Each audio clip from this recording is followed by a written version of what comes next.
നമസ്കാരം, ഞാൻ ഡോക്ടർ ഭാഗ്യ, നീം നാച്ചുറൽ ഡയറ്റിലെ ആയുർവേദ ഡോക്ടറാണ്. നിങ്ങളെല്ലാവരും ഹെൽത്തി ആയിട്ടുള്ളൊരു ഡയറ്റ് തുടങ്ങുന്നതിന് മുൻപ് പ്രധാനമായിട്ടും നിങ്ങളുടെ ഭക്ഷണത്തിൽ ഉൾപ്പെടുത്തേണ്ട ഒരു പ്രധാനപ്പെട്ട മിനറൽ ഉണ്ട്, മഗ്നീഷ്യം എന്ന് പറയും. ഇതിനെക്കുറിച്ചിട്ടാണ് ഇന്നത്തെ വീഡിയോയിലൂടെ ഞാൻ നിങ്ങളുമായിട്ട് ഡിസ്കസ് ചെയ്യുന്നത്. അപ്പോൾ നമ്മൾ നോക്കുന്ന സമയത്ത് ഈ ഒരു മഗ്നീഷ്യം മിനറൽ എന്ന് പറയുന്നത് വളരെ എസെൻഷ്യൽ ആയിട്ടുള്ള ഒരു മിനറലാണ്. ഇത് നമ്മുടെ ശരീരത്തിന് അത്യാവശ്യമായിട്ട് തന്നെ വേണം. ഇത് വളരെ ചെറിയൊരു എമൗണ്ടിൽ മാത്രം മതി. പക്ഷേ ഇത് കുറഞ്ഞു കഴിഞ്ഞാൽ നമ്മുടെ ശരീരത്തിനകത്ത് ഒരുപാട് സിംറ്റംസും പ്രശ്നങ്ങളും കാര്യങ്ങളൊക്കെ കാണിക്കാറുണ്ട്. അപ്പോൾ നമുക്ക് നോക്കാം എന്തൊക്കെയാണ് പ്രശ്നങ്ങളാണ് മഗ്നീഷ്യം കുറഞ്ഞു കഴിഞ്ഞാൽ നമ്മുടെ ബോഡിയിൽ കാണിക്കുന്നതെന്ന്. അപ്പോൾ ഫസ്റ്റ് തന്നെ നോക്കുന്ന സമയത്ത് കൂടുതലും പ്രായമായിട്ടുള്ള ആളുകളിലൊക്കെ അവരിൽ വളരെ ഇടയ്ക്കിടയ്ക്ക് അത് റിക്കറൻ്റ് ആയിട്ട് വന്നുകൊണ്ടിരിക്കുന്ന ഒരു കണ്ടീഷനാണ് കൈകാലുകൾക്കൊക്കെ വരുന്ന തരിപ്പ്, മസിൽ ക്രാംസ്, കോച്ചിപ്പിടുത്തം പോലെയുള്ള പ്രശ്നങ്ങളും. നിങ്ങൾ ഡയറ്റ് എടുക്കുന്നതിന് മുൻപേ മഗ്നീഷ്യം റിച്ച് ആയിട്ടുള്ള ഭക്ഷണങ്ങൾ ഉൾപ്പെടുത്താനും കൂടി പ്രത്യേകം ശ്രദ്ധിക്കണം. ഇല്ലെങ്കിൽ നിങ്ങൾ ഡയറ്റ് എടുക്കുന്ന സമയത്ത് നോർമലി നമ്മൾ കഴിച്ചുകൊണ്ടിരിക്കുന്ന ഭക്ഷണത്തിൽ നിന്നൊക്കെ ഒരളവ് കുറവായിട്ടാണ് നിങ്ങൾ എടുക്കാൻ പോകുന്നത്. അപ്പം ഇങ്ങനെ അളവ് കുറയുന്ന സമയത്ത് നിങ്ങൾക്ക് പെട്ടെന്ന് തന്നെ ഈ മസിൽ ക്രാംസും മസിൽ പെയിനും ജോയിൻറ്റ് പെയിനും ഒക്കെ വരാനുള്ള ചാൻസസ് കൂടുതലാണ്. എന്നാൽ നിങ്ങൾ കഴിക്കുന്ന ഭക്ഷണത്തിൻ്റെ അകത്ത് ഓൾമോസ്റ്റ് എല്ലാ ന്യൂട്രിയൻസും, അതായത് മാക്രോ ന്യൂട്രിയൻസും മൈക്രോ ന്യൂട്രിയൻസും ഒക്കെ തന്നെ റിച്ച് ആണെങ്കിൽ നമുക്ക് അങ്ങനെ വലിയ പ്രശ്നങ്ങളൊന്നും വരില്ല.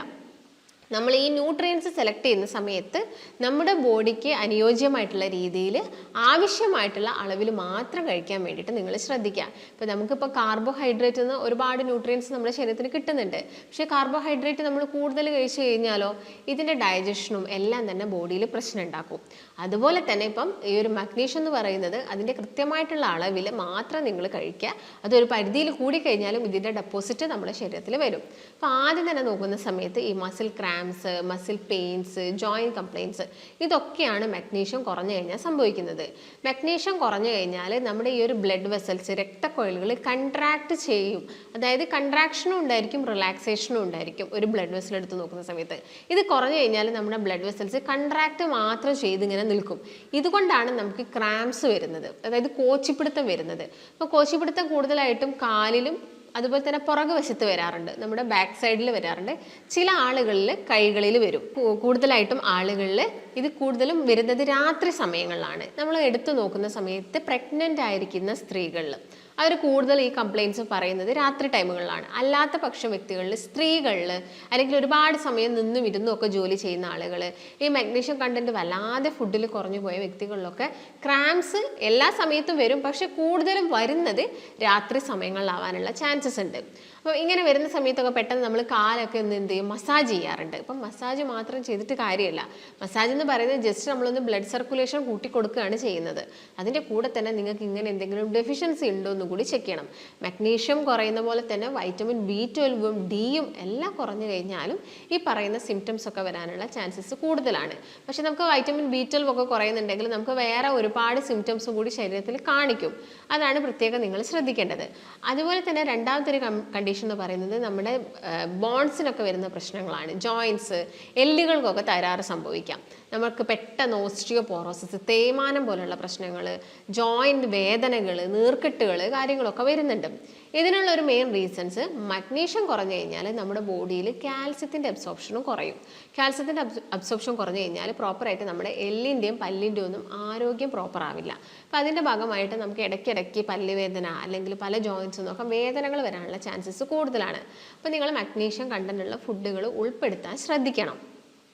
അടുത്തത് നമ്മൾ നോക്കിക്കഴിഞ്ഞ് കഴിഞ്ഞാൽ ഈ മഗ്നീഷ്യം നമ്മുടെ ബോഡിയിൽ എത്തിക്കഴിഞ്ഞാൽ നമ്മളെ ഗാമ റിസപ്റ്റേഴ്സ് ഉണ്ട് ശരീരത്തിലുള്ള. ഈ ഗാമ റിസപ്റ്റേഴ്സിനെ സ്റ്റിമുലേറ്റ് ചെയ്യും.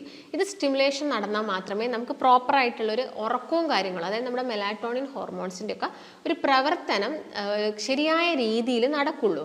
അങ്ങനെ നടക്കണമെങ്കിൽ ഈ എന്ത് വേണം, ഞാൻ ഈ പറഞ്ഞ മഗ്നീഷ്യം വേണം. അപ്പോൾ അത് റിച്ച് ആയിട്ടുള്ള ഭക്ഷണങ്ങൾ നിങ്ങൾ കഴിച്ചിരിക്കണം. അതുപോലെ തന്നെ നമ്മുടെ ഈ ഒരു ഹാർട്ട് ഹെൽത്തിന് ഒരുപാട് ഇമ്പോർട്ടൻസ് ആണ് മഗ്നീഷ്യം കൊടുക്കുന്നത്. നമ്മുടെ ഹാർട്ടിന് ചുറ്റും വരുന്ന നീർക്കെട്ട് അല്ലെങ്കിൽ ആർട്ടീരിയൽ ഇൻഫ്ലമേഷൻസ് ഉണ്ട്, ഇത് ഇതിനല്ലെങ്കിൽ ബ്ലഡ് വെസൽസ്, ഹാർട്ടിലോട്ട് രക്തം കൊണ്ടുപോകുന്ന ബ്ലഡ് വെസൽസിൽ വരുന്ന നീർക്കെട്ടുകൾ കാര്യങ്ങളൊക്കെ കുറയ്ക്കാനും മഗ്നീഷ്യം സഹായിക്കുന്നുണ്ട്. അപ്പം അത് നിങ്ങൾ പ്രത്യേകം ശ്രദ്ധിച്ച് മാത്രം കഴിക്കാൻ വേണ്ടിയിട്ടൊക്കെ ശ്രദ്ധിക്കാം. അതുപോലെ തന്നെ അമിതമായിട്ട് മഗ്നീഷ്യം കുറഞ്ഞു കഴിഞ്ഞാൽ നമുക്ക് ആൻസൈറ്റി, ഡിപ്രഷൻ, സ്ട്രെസ്സ് പോലെയുള്ള പ്രശ്നങ്ങളാണ് കൂടുതലായിട്ടും കണ്ടുവരുന്നത്. അപ്പം അങ്ങനെ എന്തെങ്കിലും നിങ്ങളെ വല്ലാതെ അലട്ടുന്നുണ്ടോ, നിങ്ങൾക്ക് പെട്ടെന്ന് ദേഷ്യം വരുന്നുണ്ടോ, ചെറിയ എന്തെങ്കിലും കാര്യങ്ങൾ കാണിക്കുമ്പോഴേക്കും നിങ്ങൾക്ക് അതിനോട് ദേഷ്യം തോന്നുക, അല്ലെങ്കിൽ ഇപ്പം കുട്ടികളൊക്കെ ചെറിയ സൗണ്ട് എടുക്കുമ്പോഴത്തേക്കും നിങ്ങൾക്ക് ഭയങ്കര ഇറിറ്റേഷൻ ഉണ്ടാവുക, ഇതൊക്കെ നമ്മുടെ ബോഡിയിൽ മഗ്നീഷ്യം കുറയുന്നതുകൊണ്ടാണ്. അതുപോലെ തന്നെ ഞരമ്പുകൾക്കും നല്ല രീതിയിലുള്ള വീക്ക്നെസ് വരാം. അത് പറയാനുള്ളൊരു പ്രധാനപ്പെട്ട റീസൺ, ഈ മഗ്നീഷ്യം നമ്മുടെ ന്യൂറോ ട്രാൻസ്മിറ്റേഴ്സ് ഉണ്ട്, നമ്മുടെ ഞരമ്പുകളിൽ ന്യൂറോ ട്രാൻസ്മിറ്റേഴ്സ് ഉണ്ട്. ഇത് സിഗ്നൽ ട്രാൻസ്പോർട്ട് ചെയ്യാൻ സഹായിക്കുന്നതാണ്. അപ്പോൾ ഈ ഒരു ന്യൂറോ ട്രാൻസ്മിറ്റേഴ്സിൽ നിന്നും പ്രോപ്പറായിട്ടുള്ള സിഗ്നൽ ട്രാൻസ്പോർട്ടേഷൻ നടക്കില്ല. അപ്പോൾ അതിൻ്റെ ഭാഗമായിട്ട് ഞരമ്പുകളൊക്കെ വീക്കൻ ആവുകയും നമുക്ക് കുറച്ചൊരു മെമ്മറി കുറഞ്ഞ പോലെയൊക്കെ തോന്നാറുണ്ട്. പെട്ടെന്ന് നമുക്ക് കാര്യങ്ങളൊക്കെ ഐഡൻറ്റിഫൈ ചെയ്യാനൊക്കെ കുറച്ച് ബുദ്ധിമുട്ടുകളൊക്കെ അനുഭവപ്പെടാറുണ്ട്. അതുപോലെ തന്നെ കൈകാലുകൾക്ക് വരുന്ന തരിപ്പ്, മരവിപ്പ് പോലുള്ള പ്രശ്നങ്ങൾ, ഇതും നമ്മൾ കൂടുതലായിട്ടും ഈ ഒരു മഗ്നീഷ്യം കുറയുന്ന സമയത്ത് കാണുന്ന കാര്യമാണ്. അപ്പോൾ ഞാൻ നേരത്തെ പറഞ്ഞ പോലെ തന്നെ ഇത് കൂടുതലും പ്രായമാവുന്ന സമയത്ത് നമ്മൾ കണ്ടുവരുന്നൊരു കാര്യമാണ്. അപ്പം പ്രായമാവുന്ന സമയത്ത് നമ്മൾ പല ഭക്ഷണങ്ങളും ഒഴിവാക്കാറുണ്ട്. അതെ, അത് നമുക്കറിയാം. പ്രായമാവുന്നതിനനുസരിച്ച് നമ്മൾ യങ് ആയിരിക്കുന്ന ഏജിൽ കഴിച്ച പോലെ നമുക്ക് കഴിക്കാൻ പറ്റില്ല. നമ്മൾ കഴിക്കേണ്ട എനർജി എന്ന് പറയുന്നത് ഒരു 30% പ്രായമാകുമ്പോൾ, ഒരു 70+ ഒക്കെ ആകുമ്പോഴേക്കും നമ്മൾ കുറയ്ക്കണം. നോർമലി എത്ര ആയിരുന്നു നമ്മൾ എടുത്തിരുന്ന ഒരു എനർജി, അതായത് കലോറി ഇൻടേക്ക്, അതിൻ്റെ ഒരു 30% നിങ്ങൾ ഒഴിവാക്കണം നിങ്ങളുടെ ഡയറ്റിൽ നിന്നും. ഒരു 70+ ഒക്കെ ആവുന്ന സമയത്ത്, അത് ഓരോരോ വയസ്സിന്, ഒരു 40-49 ഏജിലൊക്കെ ആണെങ്കിൽ 5% നിങ്ങൾ കുറയ്ക്കണം. അതുപോലെ തന്നെ 50ക്കും 60ക്കും ഇടയിലാണ് 10% ആണ്. 60ക്കും 70ക്കും ആണെങ്കിൽ അത് 20% ആണ്. എബോവ് 70 ഏജിലോട്ട് നിങ്ങൾ കിടക്കുകയാണെങ്കിൽ നിങ്ങൾ എത്രത്തോളം ഫുഡ് കഴിച്ചിരുന്ന വ്യക്തികളാണോ നിങ്ങൾ അത്രയും എന്ത് ചെയ്യണം, കുറയ്ക്കണം. കാരണം നമ്മുടെ എല്ലാ ഓർഗൻസും ചെറുതായിട്ടൊന്ന് വീക്കാവുന്ന സമയമാണ്. അപ്പോൾ നിങ്ങൾ ഭക്ഷണത്തിൻ്റെ അളവ് കുറയ്ക്കാൻ വേണ്ടിയിട്ട് ശ്രദ്ധിക്കണം. എന്നാൽ മാത്രമേ നമുക്ക് പ്രോപ്പറായിട്ടുള്ള ഡൈജഷനും കാര്യങ്ങളും ഒക്കെ ഉണ്ടാവുള്ളൂ. നമുക്കറിയാം, പെരിസ്റ്റാൾട്ടിക് മൂവ്മെൻ്റ് ഒക്കെ ഓക്കെ ആയാലും മാത്രമേ പ്രോപ്പറായിട്ടുള്ള ദഹനം നടക്കുള്ളൂ. അപ്പം ഇങ്ങനെ പ്രോപ്പറായിട്ടുള്ളൊരു ദഹനം നടക്കണമെങ്കിൽ എന്തായിരിക്കണം, പെരിസ്റ്റാൾട്ടിക് മൂവ്മെൻ്റ് ഒക്കെ ശരിയാവണമെങ്കിൽ കുറച്ച് ഭക്ഷണം ഇടവേളകളിൽ കഴിക്കുക. അതായത് സ്മോൾ ക്വാണ്ടിറ്റി എടുക്കുക, ഫ്രീക്വൻറ്റ് ടൈമിൽ മാറ്റിക്കൊണ്ടിരിക്കുക. അങ്ങനെ ആകുന്ന സമയത്ത് അത് വലിയ പ്രശ്നങ്ങളിലോട്ടൊന്നും ഉണ്ടാക്കില്ല, ഈ ഡൈജഷൻ പ്രോബ്ലംസോ ഒന്നും വരത്തില്ല. അപ്പോൾ നിങ്ങൾ അതൊക്കെ ഒന്ന് പ്രത്യേകം ശ്രദ്ധിക്കേണ്ട കുറച്ച് കാര്യങ്ങളാണ്. ഇപ്പോൾ ഞാൻ നേരത്തെ പറഞ്ഞു, മഗ്നീഷ്യം കുറഞ്ഞു കഴിഞ്ഞാൽ നമുക്ക് ജോയിൻറ്റ് കംപ്ലയിൻറ്റ്സ് വരാനുള്ള ചാൻസസ് കൂടുതലാണ്. പ്രായമാകുമ്പം ആളുകളിൽ കൂടുതലും കണ്ടുവരുന്നത് ജോയിൻറ്റ് കംപ്ലയിൻറ്റ് തന്നെയാണ്. അപ്പം അത് നിങ്ങൾ എന്ത് ചെയ്യണം, ഒരു ഇനീഷ്യൽ സ്റ്റേജിൽ തന്നെ അതിനുള്ള കാര്യങ്ങളൊക്കെ എടുക്കണം. ഡോക്ടറെ പോയി കാണിക്കുന്നുണ്ടെങ്കിൽ ഡോക്ടറോട് പറയണം, എനിക്ക് ഇങ്ങനെയുള്ള ബുദ്ധിമുട്ടുകളൊക്കെ ഉണ്ട്, എന്തെങ്കിലും ഡെഫിഷ്യൻസി ആണെങ്കിൽ ഡോക്ടർ ചിലപ്പോൾ സപ്ലിമെൻറ്റ്സ് തരും. ഇല്ലാത്ത പക്ഷമാണെങ്കിൽ നിങ്ങൾ ഭക്ഷണത്തിലൂടെ അത് എടുക്കണം. അതാണ് ശ്രദ്ധിക്കേണ്ട ഒരു പ്രധാനപ്പെട്ട കാര്യം. അതായത് ഒരുപാട് സമയത്ത് ചിലപ്പം ചില ആളുകൾ എന്തായിരിക്കും, സപ്ലിമെൻറ്റ്സ് ഒന്നും കഴിക്കാൻ താല്പര്യമില്ല. അപ്പോൾ കഴിക്കുന്നതും അത്ര നല്ലതല്ല. കാരണം നമ്മളത് കഴിച്ച് തുടങ്ങിക്കഴിഞ്ഞാൽ നമ്മൾ അതിനെ ഡിപ്പെൻഡ് ആയിട്ടുള്ള ഒരു ലൈഫിലോട്ട് മാറും. അപ്പോൾ അതിൻ്റെ ആവശ്യകതയൊന്നുമില്ല. നിങ്ങൾക്ക് എങ്ങനെ അത് ഭക്ഷണത്തിലൂടെ എടുക്കാം എന്നാണ് നിങ്ങൾ നോക്കേണ്ടത്. അപ്പോൾ മഗ്നീഷ്യം റിച്ച് ആയിട്ടുള്ള ഒരുപാട് ഫുഡുകളുണ്ട്.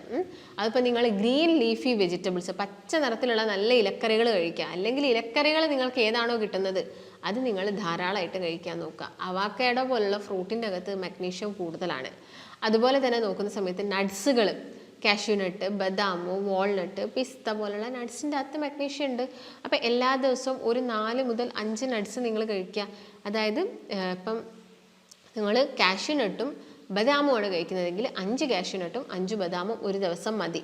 അതിൽ കൂടുതൽ നിങ്ങൾ കഴിക്കേണ്ട. 8 to 10 നട്ട്സാണ് ഒരു ദിവസം കഴിക്കേണ്ടത്. ഇപ്പോൾ സീഡ്സുകളാണെങ്കിലും ഒരു ടീസ്പൂൺ സീഡും കൂടി നിങ്ങൾ ഉൾപ്പെടുത്തുക. പംകിൻ സീഡ്സോ, ഫ്ലാക്സ് സീഡ്സോ, സൺഫ്ലവർ സീഡ്സോ, അങ്ങനെ ഏതെങ്കിലും രീതിയിലാണ്, അല്ലെങ്കിൽ ചിയ സീഡ്സൊക്കെ എടുക്കാം. പിന്നെ ഫ്രൂട്ട് ഞാൻ പറഞ്ഞു, അവാക്കാഡോ ചിലപ്പോൾ എല്ലാവർക്കും അത് പോസിബിൾ ആവണമെന്നില്ല. നേന്ത്രപ്പഴം ബെസ്റ്റ് സോഴ്സാണ്. നമുക്ക് നേന്ത്രപ്പഴം കഴിക്കാവുന്നതാണ്. ഒരു ദിവസം 1/2 കഷ്ണം നേന്ത്രപ്പഴം അല്ലെങ്കിൽ ഒരു ഫുൾ നേന്ത്രപ്പഴം കഴിക്കാം.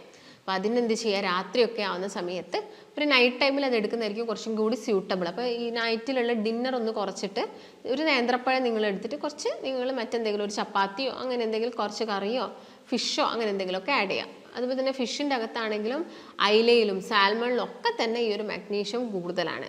അത് നിങ്ങൾക്ക് നിങ്ങളുടെ ഭക്ഷണത്തിൽ ഉൾപ്പെടുത്താവുന്നതാണ്. ഇതൊക്കെ നിങ്ങൾ മെയിനായിട്ട് ശ്രദ്ധിക്കണം. അപ്പോൾ മഗ്നീഷ്യം കുറഞ്ഞെന്ന് കരുതിയിട്ട് നമ്മളത് പോയി ചെക്ക് ചെയ്യേണ്ട ഒരു ആവശ്യത്തിലുപരി ആദ്യം തന്നെ നിങ്ങൾ ചെയ്യേണ്ട എന്താണ്, നിങ്ങൾ പ്രോപ്പറായിട്ടുള്ള ഫുഡ് കഴിക്കുന്നുണ്ടോ, ഫുഡ് കഴിച്ചതിൽ കുറവ് വന്നിട്ടാണോ ഈ ഒരു പ്രശ്നം വന്നിരിക്കുന്നത് എന്നുള്ള കാര്യമൊക്കെ ഒന്ന് നോക്കുക. അത് കുറവാണെങ്കിൽ നിങ്ങൾ എന്ത് ചെയ്യുക, ഭക്ഷണത്തിലൂടെ അതിൻ്റെ ഇൻടേക്ക് മാക്സിമം എടുക്കുക. അപ്പോൾ ഇതൊക്കെ നിങ്ങൾ ചെയ്യുക. അപ്പോൾ ഒരു ഡയറ്റ് എടുക്കുന്നതിന് മുൻപായിട്ട് നിങ്ങൾ ഈ പറയുന്ന ഫുഡുകളൊക്കെ ഉൾപ്പെടുത്താനും കൂടി ഒന്ന് ശ്രദ്ധിക്കണം. അതാണ് ഞാൻ മെയിനായിട്ടും ഇത് ഇവിടെ എക്സ്പ്ലെയിൻ ചെയ്യുന്നത്. കാരണം നിങ്ങൾ ചിലപ്പോൾ ഇതൊന്ന് നേന്ത്രപ്പഴമൊക്കെ കഴിച്ചാൽ വെയിറ്റ് കൂടുമെന്ന് കരുതും. പക്ഷേ എന്ത് ചെയ്യണം, ഡയറ്റ് എടുക്കുന്ന വ്യക്തികളാണെങ്കിൽ ആഴ്ചയിൽ 1-2 ദിവസം ഒരു നേന്ത്രപ്പഴം ഉൾപ്പെടുത്തുക. പിന്നെ സീഡ്സുകളും നട്ട്സുകളും ഒക്കെ നിങ്ങൾക്ക് എല്ലാ ദിവസവും കഴിക്കാം. അതുകൊണ്ടൊന്നും യാതൊരു പ്രശ്നവുമില്ല. അപ്പം എന്ത് ചെയ്യുക, ഇതൊക്കെ ഒന്ന് നിങ്ങളുടെ ഡയറ്റിൽ ഒന്ന് ഉൾപ്പെടുത്തി നോക്കുക. അപ്പോൾ ഇങ്ങനെ വല്ല മഗ്നീഷ്യം കുറവൊക്കെ ആണെങ്കിൽ ഞാൻ നേരത്തെ പറഞ്ഞ ബുദ്ധിമുട്ടുകളൊക്കെ ഇതിൻ്റെ ഇൻടേക്കിൽ തന്നെ കുറയുന്നത് നിങ്ങൾക്ക് കാണാൻ വേണ്ടിയിട്ട് സാധിക്കും. അപ്പം നിങ്ങൾ ഡയറ്റ് എടുക്കുന്നതിൻ്റെ കൂടെ കൃത്യമായിട്ടുള്ള വ്യായാമം ചെയ്യുന്നതിൻ്റെ കൂടെ ഇതും കൂടി ഒന്ന് ഫോളോ ചെയ്യുക. അപ്പോൾ എന്തെങ്കിലും ഡൗട്ട്സോ കാര്യങ്ങളോ ഡയറ്റിൽ ജോയിൻ ചെയ്യാൻ താല്പര്യം ഉണ്ടെങ്കിലൊക്കെ താഴെ കാണുന്ന നമ്പറിൽ കോൺടാക്റ്റ് ചെയ്യാവുന്നതാണ്. നമുക്ക് മറ്റൊരു നല്ല ഹെൽത്ത് ടോപ്പിക്കുമായിട്ട് വീണ്ടും കാണാം. നന്ദി.